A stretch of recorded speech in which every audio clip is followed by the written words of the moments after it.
आसमां फाटा नहीं था, टूट गया था।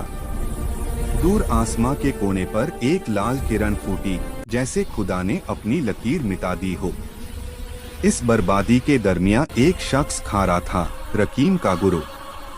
वो आम इंसान नहीं था, उसके अंदर 3 ब्लड लाइंस की धड़कन एक साथ चलती थी। उसकी आंखों में ऐसी आग थी जो या तो एक नए दौर का आगाज करेगी या फिर पूरी कायनात को राख बना देगी। दूर कहीं पहाड़ों के पीछे से खून की बू हवा में गुल रही थी।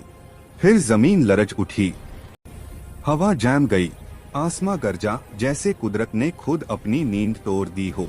ये इंसान का निशान नहीं था, ये था डीमन किंग ज़ारेथोस के आने का ऐलान। जंगल के किनारे से 2 साए तेज रफ्तारी से उभरे, ओसेड कामदो और तैयब अरशिरो। उनके चेहरों पर ना पसीना था, ना खौफ, मगर उनकी सांसें कह रही थी कि वक्त बहुत कम है। राकिम, रियम गिर चुका है। डीमन लीजन ने हमारी तब हिफाजती सील्स तोड़ दिए हैं। और एक बात, डेमन किंग खुद मैदान जंग में उतर आया है।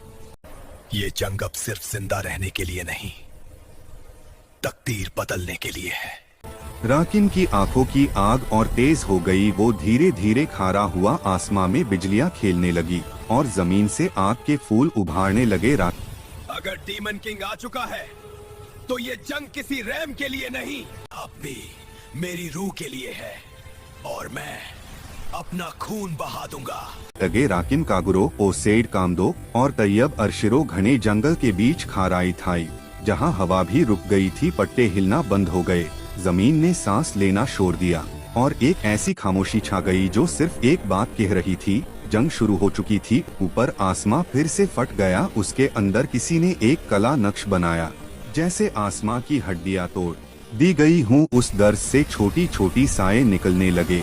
ये थाई छोटे डीमंस, जिन्हें फॉल्स इम्प्स कहा जाता था। नीचे जमीन फट गई, मिट्टी के अंदर से घोरक क्रॉलर्स उभार आए। बेड खौफनाक मखलूकत जो 4 टैंगन पार चलती थी। उनके मुंह से खून टपकता था और जहरीला धुआं निकलता था।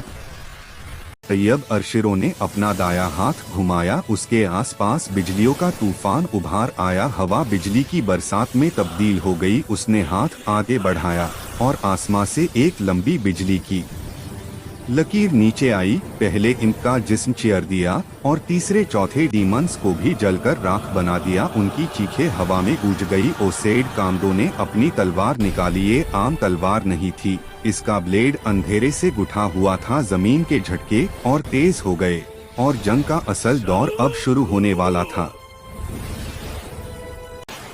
उसने अभी तक कुछ भी नहीं किया। ये उसकी बंद की हुई ताकत है, उसने अभी अपना असल खून जगाया नहीं।